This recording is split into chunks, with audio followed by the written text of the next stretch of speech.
So yun, what's up mga padreng at welcome back na naman sa ating channel.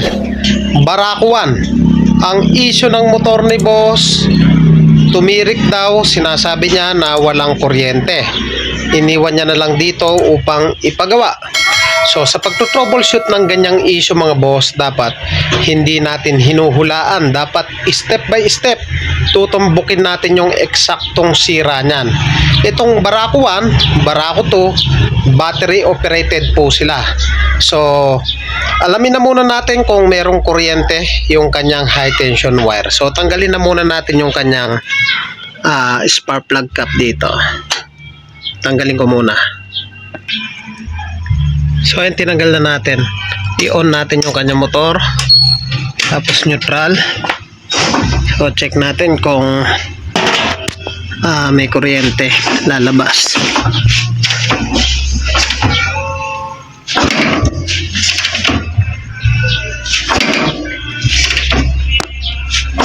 Wala mga boss, walang kuryente. So pag ganyan nangyari sa inyo mga boss na walang kuryenteng linalabas, ang gagawin na muna natin dyan, i-check na muna natin yung kanyang CDI socket. Tanggalin na muna natin yung bangko, yung kanyang tangke. So ayun, tinanggal na rin natin yung kanyang side cover. Yung ating test light clip, lagay natin sa negative at i-check na muna natin yung kanyang battery kung merong supply. So good.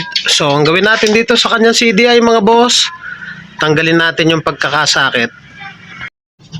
At dito sa kanya socket, yung black ignition coil, yung brown accessories, yung black na may yellow, negative, yung white na may yellow, pulsar, positive, at green na may white, siya naman yung pulsar, negative.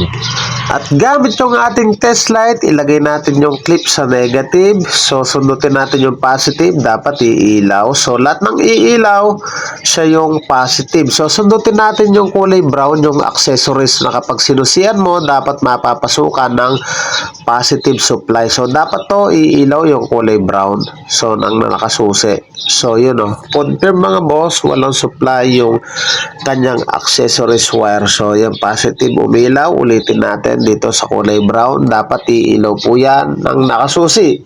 So, ibig sabihin, hindi napapasukan yung CDI ng 12 volt supply.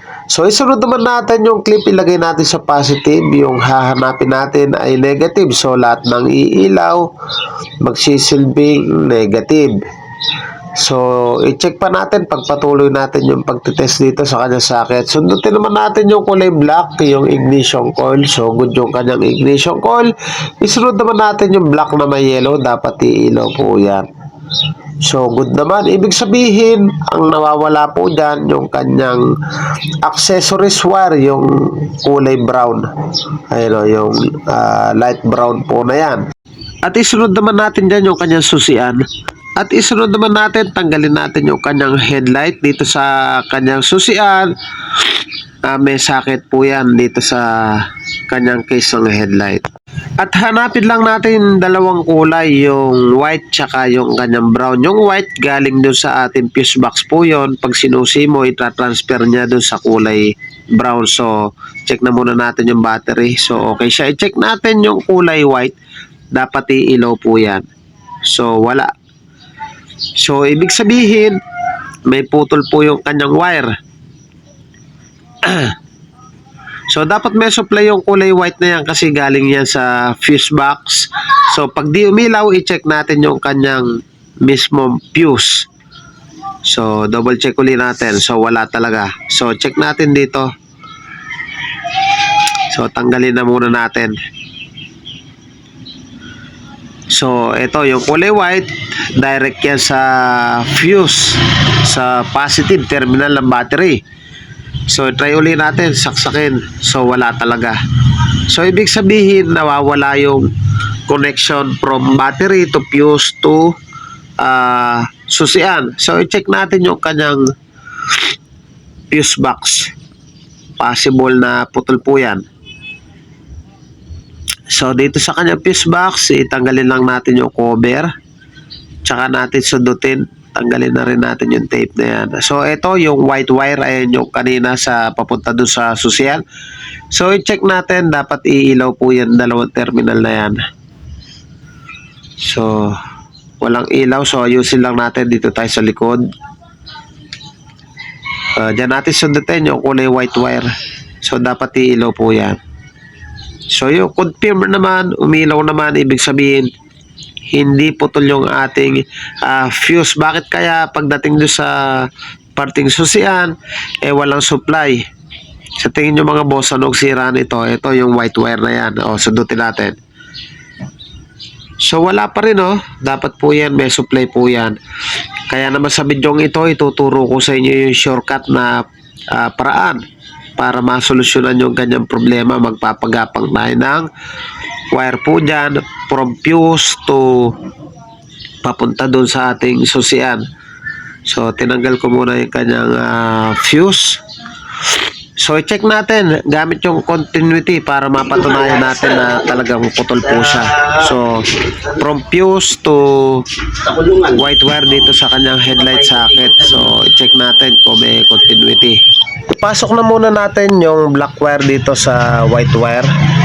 Tapos yung red wire doon naman sa white wire dito sa ating headlight case. So hindi ko na ipapakita, sasaksak ko na lang para ma-confirm natin kung may putol talaga. So ayan May maubos pagka binasag ayan, pinasok na natin Dapat po yan may continuity na po yan Wala pa rin po siya. Ibig sabihin confirm natin na putol talaga yung kanyang wiring. So gagamit tayo ng wire, magpapagapang tayo dito sa white wire papunta dito sa white wire ng kanyang headlight socket. At ayan na nga mga padreng, nakapagpagapang na tayo ng wire from fuse. Dumaan muna ng fuse, tapos tumakbo dun sa white wire. So ayan, naka-negative tayo. Sundutin natin yung pinagapang natin. So check na muna natin. Okay, so sundutin natin dito sa pinagapang natin. Okay, good. So tatakbo po yan dito sa headlight case, sa white wire, dapat iilaw. So yun, may ilaw na siya. So pwede na natin tapean yan. Tapos balik na natin dito sa kanyang socket at i-check natin yan kung maglalabas na po yan ng kuryente. So yan, naka-on yung susi. I-check na muna natin dito sa kanyang flasher. Dapat po yan magkakaroon po ng positive supply. Lahat po ng kulay brown ng barako may 12 volt supply kapag nakasusi. So try natin patayin at sundutin uli dito sa kanyang flasher yung brown wire. Dapat mamamatay po yan pag in-off yung susi. So yun, na solusyonan natin yung problema ng motor ni boss. Pwede na natin ibalik yung kanyang CDI. So yan, ibalik na natin at i-check natin yung kanyang high tension wire kung maglalabas na yan ng kuryente. So yan, pwesto na muna tayo. Gamit lang tayo ng long nose. So pakitadyak mo, Diggs. Ayan, patadyak na muna natin. Kukulo yung dati korte, di lalabas ito. Yeah, good. So yung mga padreng, lumabas na nga yung nagtatago. So ibalik na natin yung kanyang spark plug cap. Tapos try natin paridundo. Paridundo lang natin kung aandar na yan. So nakatanggal yung tangke, wala nang laman yung carburetor. So pintay niya yung baso. Try lang natin paridundo.